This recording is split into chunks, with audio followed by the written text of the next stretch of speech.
Welcome to my channel Naidu గారి ఇంటి భోజనం. Today's recipe chole bhature.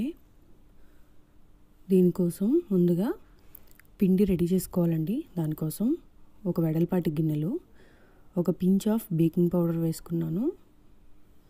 దాంట్లోకి ఒక 2 కప్పుల మైదా వేసుకోవాలి. ఒక 2 కప్స్ మైదా వేసుకోండి. అంటే 2 కప్పుల మైదాకి 2 స్పూన్ల బొంబాయి రవ్వ వేసుకోవాలి. ఇదే క్వాంటిటీ. మీరు ఏ కప్ తీసుకుంటే ఆ కప్పు దాంతో ఒక 2 స్పూన్ల బొంబాయి రవ్వ వేసుకొని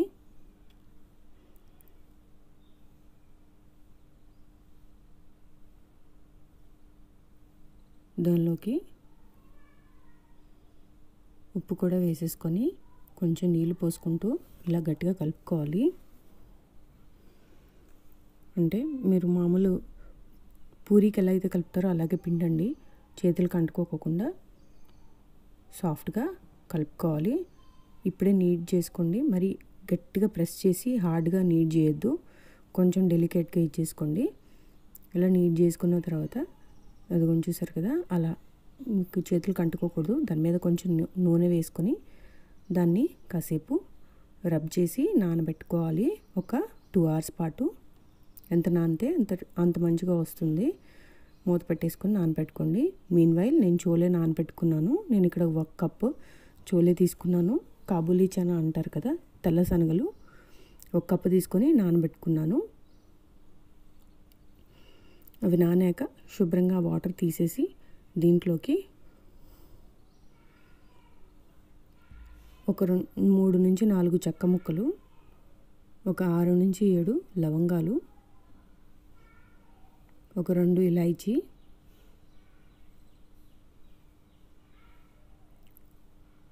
దీనిలోకి కాస్త ఉప్పు, ఒక 2 బే లీవ్స్ వేసుకొని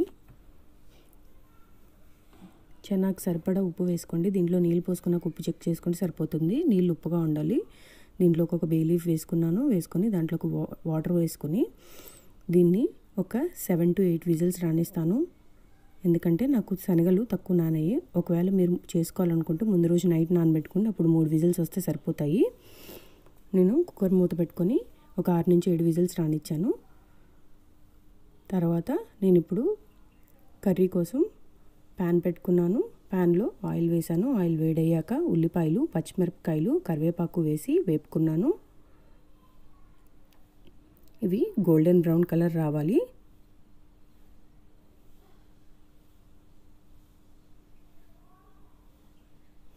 గోల్డెన్ బ్రౌన్ కలర్ వచ్చే వరకు కలుపుకుంటూ వేపుకోండి. దీంట్లోకి కాస్త ఉప్పు కూడా వేసుకుంటాను.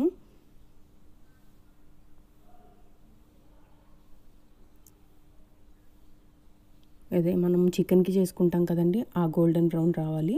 దీంట్లో కాస్త ఉప్పు వేసుకున్నాను. అది గోల్డెన్ బ్రౌన్ వచ్చాక దీంట్లోకి నేను జింజర్ గార్లిక్ పేస్ట్ వేసుకుంటాను. ఇదిగోండి చూసారు కదా, ఈ కలర్ వస్తే సరిపోతుంది. దీంట్లోకి జింజర్ గార్లిక్ పేస్ట్ వేసుకోవాలి. ఒక 1.5 స్పూన్ దాకా పడుతుంది. జింజర్ గార్లిక్ పేస్ట్ వేసుకొని జింజర్ గార్లిక్ పేస్ట్ పచ్చివాసన పోయే వరకు వేపుకోవాలి. ఇది వేగింది. ఇది వేగిన తర్వాత నేను ఒక 3 మీడియం సైజ్ టొమాటోల్ని మిక్సీ జార్లో వేసుకొని బ్లెండ్ చేసుకున్నాను. ఆ పేస్ట్ని దీంట్లోకి యాడ్ చేసుకుంటున్నాను. ఈ టొమాటోలు, ఉల్లిపాయ మొత్తం కుక్ అయిపోయి ఆయిల్ బయటకు వచ్చేయాలి. అంతవరకు టొమాటో వేగనివ్వాలి. మధ్య మధ్యలో కలుపుకుంటూ చెక్ చేసుకుంటూ వేపుకోండి. ఆయిల్ బయటకు వచ్చేసేయాలి. ఆ లిక్విడ్ పోవాలి. దగ్గర పడిపోతుంది. అంతవరకు వేపుకోండి టొమాటోని. మధ్య మధ్యలో కలుపుకుంటూ ఉన్నాను.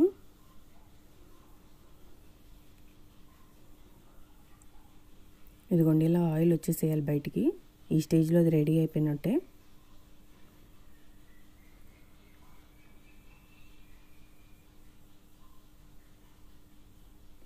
ఇది వేగిపోయింది. ఇప్పుడు దీంట్లోకి డ్రై ఇంగ్రీడియంట్స్ వేసుకోవాలి.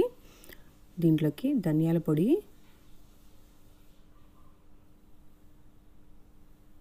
ఒక 1.5 స్పూన్ దాకా వేసుకున్నాను.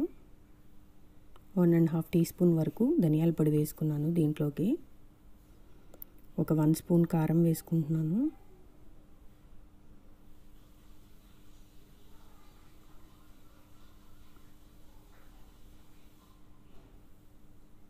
దీంట్లోకి చోలే భటూరేకి మసాలా దొరుకుతుంది బయట, అది తెచ్చుకొని వేసుకున్నాను. ఎందుకంటే ఇది నార్త్ ఇండియన్ డిష్ కదండి, నాకు ఆ మసాలా చేసుకోవడం రాదు. సో నేను ఎవరెస్ట్ మసాలా వాడాను. ఎవరెస్ట్ మసాలా ఒక 1 స్పూన్ వరకు వేసుకున్నాను దీంట్లోకి. ఇదే ఎక్కువ టేస్ట్ యాడ్ చేస్తుంది. ఇఫ్ ఇన్ కేస్ మీ దగ్గర చోలే భటూరే మసాలా లేదని అనుకుంటే దీంట్లోకి ధనియాల పొడి, జీలకర్ర పొడి, గరం మసాలా వేసుకోవాలి. నేను ఇక్కడ 2 స్పూన్స్ వరకు వేసుకున్నాను.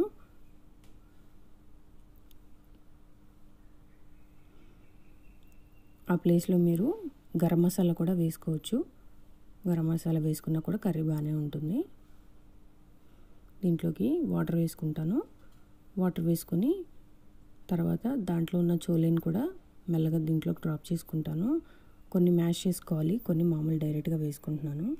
మనం చూసారు కదా కుక్ అయిపోయాయి పర్ఫెక్ట్గా. మీకు థిక్నెస్ రావడం కోసం కొన్ని అట్టి పెట్టుకొని మిక్సీ జార్లో బ్లెండ్ చేసుకొని ఆ పేస్ట్ని దీంట్లో కలుపుకుంటే థిక్నెస్ వస్తుంది. ముందుగా కొన్ని చోలేలు అట్లా డైరెక్ట్గా వేసేసుకుంటున్నాను. వేసుకొని కొన్ని అట్టు పెట్టుకున్నాను నేను. ఆ మసాలాలు ఉన్నాయి కదా, చెక్క లవంగాలు అవన్నీ కూడా వేసేసుకొని ఒట్టి చోలేని కొన్ని మిగిల్చుకున్నాను. అవి బ్లెండ్ చేసుకొని ఒక 2 మినిట్స్ ఆగి నేను వేసుకుంటాను. వెంటనే వేయకూడదండి, లాస్ట్లో వేసుకోండి. వెంటనే వేస్తే అడుగు పట్టేస్తుంది. అండ్ మీరు పొటాటో కానీ మ్యాష్ చేసి వేసుకున్నప్పుడు హై ఫ్లేమ్లో పెట్టి కుక్ చేస్తే ఎట్లయితే అడుగు పడుతుందో అలాగే అడుగు పడుతుంది. కాసేపు మూత పెట్టి కుక్ చేసుకొని నేను అయిపోతుంది అన్న స్టేజ్లో నేను ఆ బ్లెండ్ చేసుకున్న పేస్ట్ దీంట్లోకి వేసుకుంటాను. చూసారు కదా ఆయిల్ వదిలేసింది, కర్రీ ఆల్మోస్ట్ రెడీ అయిపోయింది. దీంట్లోకి నేను ముందుగా కొన్ని చోలే అట్టి పెట్టుకున్నాను కదా, అవి బ్లెండ్ చేసుకొని వేసుకుంటాను దీంట్లోకి.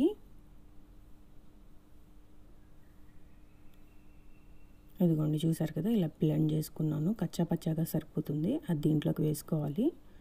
దీంట్లోకి వేసుకుంటే మీకు కొంచెం థిక్నెస్ వస్తుంది. అంటే ఇంకా మీకు చోలే ఓవర్ నైట్ సోక్ చేసుకుంటే ఇంకా చక్కగా కుక్ అయిపోయి మ్యాష్ అయిపోతాయండి మొత్తం కలుపుతుంటేనే. కానీ నేను ఇక్కడ తక్కువ టైం సోక్ చేసుకున్నాను, సో దట్ నాకు కొంచెం గట్టిగా ఉన్నాయి అంతే. అంటే అట్లా ఫుల్గా ఉన్నాయి, లేకపోతే చక్కగా ఉడికిపోయి మెత్తగా మ్యాష్ అయిపోతాయి. ఇంకా కర్రీ రెడీ అయిపోయింది. చూసారు కదా, ఇలా ఉంటే సరిపోతుంది. ఒక్కసారి కలిపేసుకొని దీన్ని పక్కకు పెట్టేసుకుంటే మనము భటూరే చేసుకోవాలి. ఇంకా మీన్ వైల్ దీంట్లోకి కాస్త పైనుంచి కరివేపాకు వేసుకున్నాను. నా దగ్గర కొత్తిమీర లేదు.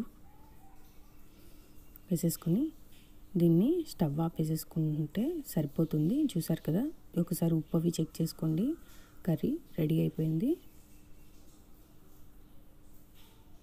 జస్ట్ అట్లా బాయిల్ వస్తే సరిపోతుంది అంతే. అంటే మీరు ఆ పేస్ట్ వేసుకున్న తర్వాత మోర్ దాన్ 1 మినిట్ కూడా ఉంచవసరం లేదు. జస్ట్ అట్లా కొంచెం బాయిల్ పడితే సరిపోతుంది. మీకు కర్రీ రెడీ అయిపోయింది.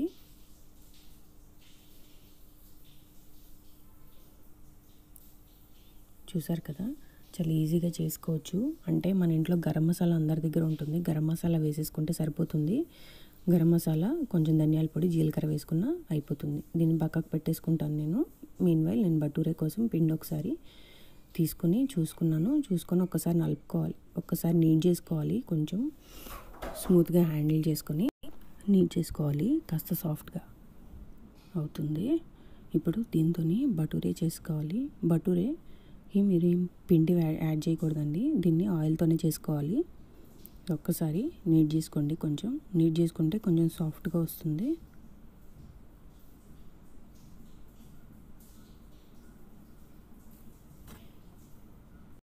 దానిలోంచి కాస్త పిండి తీసుకున్నాను. ఆ పిండి చూసారు కదా, ఇలా క్రాక్స్ ఏమీ లేకోకుండా రోల్ చేసుకోవాలి. రోల్ చేసుకొని దీని మీదకి కాస్త నూనె వేసుకుంటూ రోలింగ్ పిన్ తీసుకొని భటూరే చేసుకోవాలి. అంటే నార్మల్ పూరీ లాగే అండి, పూరీ ఎలా చేసుకుంటామో అలాగే చేసుకోవాలి. అంతే, ఫాస్ట్గానే అయిపోతుంది. మన పూరీలాగా గట్టిగా ఉండదండి పిండి, సాఫ్ట్గా ఉంటుంది, సాగుతూ ఉంటుంది. మీరు వేసుకునేటప్పుడు మాత్రమే దీని మీద నుంచి, షీట్ మీద నుంచి తీసుకోండి.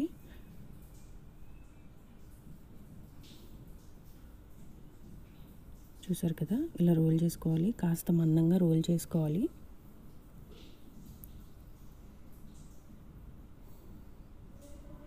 చూసారు కదా, హాట్ ఆయిల్లోకి వేసుకుంటున్నాను. కొంచెం జాగ్రత్త వేసుకునేటప్పుడు.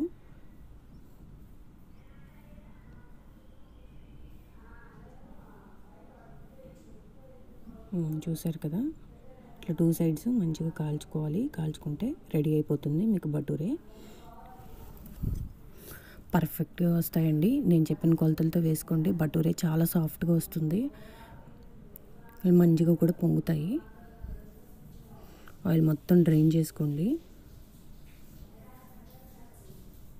ఇలా డ్రైన్ చేసేసుకొని మీరు టిష్యూలోకి, ప్లేట్లో టిష్యూ వేసేసుకొని దాంట్లో వేసుకుంటే మీకు ఎక్సెస్ ఆయిల్ ఏమన్నా ఉంటే పీల్ చేసుకుంటుంది. అసలు ఆయిల్ పీల్చదండి, జస్ట్ నార్మల్గా అట్లా వేగుతుంది. మీరు ఎక్కువ ఇంకా డీప్ ఫ్రై లాగా మనకి బయట భటూరే ఇచ్చినట్టు చేసుకుంటే కొంచెం ఆయిల్ పీలుస్తుంది. చూసారు కదా, పర్ఫెక్ట్గా వచ్చాయి. Subscribe, like and share my channel. Thanks for watching.